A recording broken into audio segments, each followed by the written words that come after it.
Hallelujah, praise the Lord. मसीह में आप सबकी सलामती हो। तो खुदावंद के पाक कलाम में से आज हम पैदाइश की किताब उसका 4 बाब और उसकी पहली 4 आयतें पढ़ेंगे।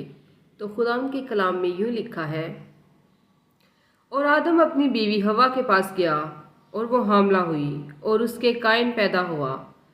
तब उसने कहा, मुझे खुदावंद से एक मर्द मिला।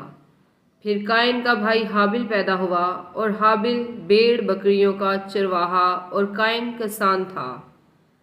चंद रोज के बाद यूं हुआ कि कायन अपने खेत के फल का हदिया खुदावंद के वास्ते लाया और हाबिल भी अपनी भेड़ बकरियों के कुछ पहलौठे बच्चों का और कुछ उनकी चर्बी का हदिया लाया।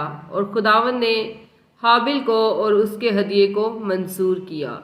खुदावंद का पाक कलाम पढ़े जाने और सुने जाने पर खुदावंद की खास बरकत आप सब पर हो। खुदावंद का शुक्र हो। आमीन। God bless.